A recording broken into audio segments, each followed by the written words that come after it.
శ్రీమాత్రే నమః. మేషరాశి వారింట్లో ఆమె తిరుగుతుంది. ఆమె ఎవరు? ఎందుకు తిరుగుతుంది? జరగబోయేది ఇదే. మేషరాశి వారికి సాక్షాత్తు ఒక దైవశక్తి మీ ఇంట్లో ప్రవేశించబోతుంది. ఆల్రెడీ మీకు అదే శక్తి యొక్క అనుగ్రహం, కరుణా కటాక్షం అనేది స్టార్ట్ అయిపోయింది.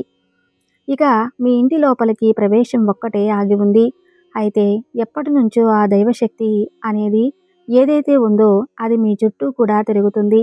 ఇక ఆ దైవశక్తి ఎప్పుడు మీ దగ్గరకు చేరుదామా, అలాగే మీ జీవితంలో ఉండేటువంటి కష్టాలు హరించివేసి చక్కగా మీ దగ్గరకు వచ్చి మిమ్మల్ని కాపాడుకుంటూ, మీకు వచ్చేటువంటి ప్రతి ఒక్క ఆపదని తరిమి కొడుతూ, మిమ్మల్ని చల్లగా చూడటానికి ఆ దైవశక్తి మీ చుట్టూ పక్కనే తిరుగుతుంది.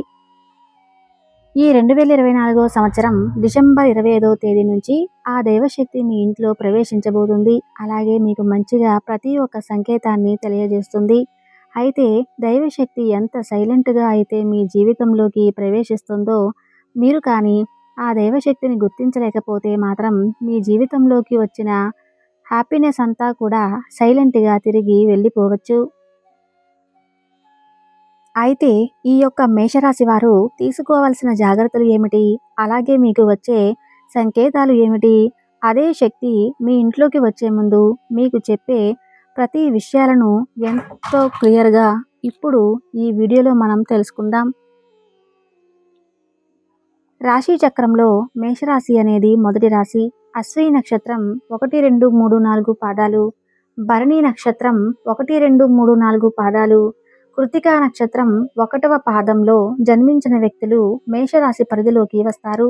ఈ రాశికి అధిపతి అంగారకుడు.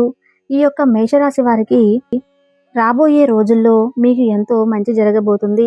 ఎందుకు అంటే సాక్షాత్తు ఆ దైవశక్తి మీ చుట్టుపక్కల తిరుగుతుంది కాబట్టి మీకు ఎటువంటి ఆపదైనా, ఎలాంటి కష్టమైనా సరే ప్రతి ఒక్క దానితో ఆమె స్వయంగా పోరాడుతుంది. దాని తర్వాత మీ జీవితంలోకి ఏదైనా మంచి జరగడం అనేది జరుగుతుంది. ఇప్పటిదాకా మీరు పడిన కష్టాలు చాలు. ఎందుకంటే మీకున్న కష్టాలు అన్నిటికీ చెక్ పెట్టేస్తుంది ఆ దైవశక్తి. అయితే ఆ దైవశక్తి మీ ఇంట్లోకి ఏ విధంగా ప్రవేశించబోతుంది, అసలు ప్రవేశించిందా లేదా అనే విషయం గురించి ఇప్పుడు మనం తెలుసుకుందాం. మేషరాశి వారి ఇంట్లోకి ఆ దైవశక్తి వచ్చే ముందు కొన్ని సంకేతాలను పంపిస్తుంది. అందులో మొదటి సంకేతం ఏమిటి అంటే, మీరు పడుకున్నప్పుడు సడన్గా నిద్రలో మెలకువ రావడం. మీకు నిద్రలో మెలకువ ఎప్పుడైతే వస్తుందో అది కూడా బ్రహ్మ ముహూర్తంలోనే. మీకు ఎక్కువగా మెలకువ అనేది వస్తుంది. అంటే ఉదయం 3 గంటల నుంచి 5 గంటల లోపు సమయాన్ని బ్రహ్మ ముహూర్తం అని అంటారు. అంటే తెల్లవారుజామున మీకు తెలియకుండానే బ్రహ్మ ముహూర్తంలో మెలకువ అనేది వస్తుంది. ఒకదానికి తోడు మీరు ఎక్కువగా చెడు మాటలు మాట్లాడటం, వేరే వారి గురించి చెడుగా మాట్లాడడం, అలాగే వేరే వాళ్ళు ఎవరైనా చెడుగా మాట్లాడుతున్నా, అలాగే అన్యాయం జరుగుతున్నా కూడా మీరు వాటిని అస్సలు సహించరు. మీకు కోపం వస్తుంది. కోపం అంటే మీకు వచ్చే విపరీతమైన కోపం కాదు. ఎందుకు ఈ మనుషులు ఈ విధంగా మాట్లాడుతున్నారు? దీనికి ఇంతగా మాట్లాడాల్సిన అవసరం లేదు కదా అనే భావన మీకు తప్పనిసరిగా కలుగుతుంది. అయితే మీరు ఎక్కువ శాతం ఒంటరిగా ఉండటానికి ఇష్టపడుతూ ఉంటారు. ఇక రెండవ సంకేతం ఏమిటి అంటే, మీ మనసు ఒక్కసారిగా ఆధ్యాత్మికత వైపు మళ్ళుతుంది. అంటే మీ యొక్క మనసు అలాగే మైండ్ రెండూ కూడా ఎక్కువ శాతం దేవుడి వైపే ఉంటాయి. మీరు ఎక్కువగా గుడికి వెళ్ళటానికి, పూజలు చేయటానికి, అలాగే దేవుడి దగ్గర ఉంటే చాలు, నాకెంతో ప్రశాంతత కలుగుతుంది అనే భావన మీ మనసులో వస్తూ ఉంటుంది. అలాగే మరొక సంకేతం ఏమిటి అంటే, మీరు ఎక్కువ శాతం ఎప్పుడైనా జనాల మధ్యలో కూర్చొని వాళ్ళు మాట్లాడేటప్పుడు అనవసరమైన మాటలు మీకు ఏమాత్రం కూడా ఇంట్రెస్ట్ అనేది ఉండదు. మీకు ఎంతసేపటికి సేవా భావన, అలాగే ఆ భగవంతుని స్మరించుకోవటం, మంచి మాటలు వినటం, అదేవిధంగా ప్రశాంతంగా ఒంటరిగా ఉండి మెడిటేషన్ చేసుకోవటం, ఎక్కువ శాతం మీకు పీస్ ఆఫ్ మైండ్ అనేది ఉంటుంది. అక్కడే అర్థమైపోతుంది కదా. ఎలా అంటే మానవుడు ఎప్పుడు చూసినా డబ్బు మీద ఆశ, అలాగే దురాలోచనలు కలుగుతూ ఉంటాయి. అంటే మనిషి ఎక్కువగా నేను ఇది ఎలా పొందాలి, ఇది ఎలా సాధించాలి అని చెప్పి తన మనసుని అలాగే మైండ్‌ని ఎప్పుడూ కూడా పరిగెత్తిస్తూ ఉంటాడు. కానీ ఎప్పుడైతే వీటన్నిటి మీద మోహం అంటే ఇంట్రెస్ట్ అనేది తీరిపోతుందో అప్పుడు మంచి రూపంలో నడుస్తాడు. ఇక ఆ సమయంలో మనిషికి ఇవన్నీ కూడా ఎక్కువగా చేరువవుతూ ఉంటాయి. కాబట్టి ఈ సంకేతాన్ని మీకు చాలా ఈజీగా తెలుస్తూ ఉంటాయి. ఇటువంటి సంకేతాలు మీకు రావటం స్టార్ట్ అయితే కనుక అప్పుడు మీరు అర్థం చేసుకోండి, ఆ దైవశక్తి మీ ఇంట్లో ప్రవేశించబోతుంది అని. ఇక అక్కడ నుంచి మీకు ఎటువంటి కష్టాలు అనేవి ఉండవు. ఇప్పటి వరకు మీరు చేసిన ప్రతి ఒక్క పనిలో ఏవైతే ఆటంకాలు వచ్చాయో అవన్నీ కూడా తీరిపోతాయి. అలాగే మీకు ఎటువంటి ప్రాబ్లం అనేది ఉండదు. అది మీ కుటుంబ పరంగా కావచ్చు, అంటే మీ ఇంట్లో మీ తల్లిదండ్రులు కావచ్చు, మీ జీవిత భాగస్వామి కావచ్చు, అలాగే మీ పిల్లలు కావచ్చు. వాళ్ళతో కూడా మీ యొక్క సంబంధాలు మంచిగా పెరుగుతూ ఉంటాయి.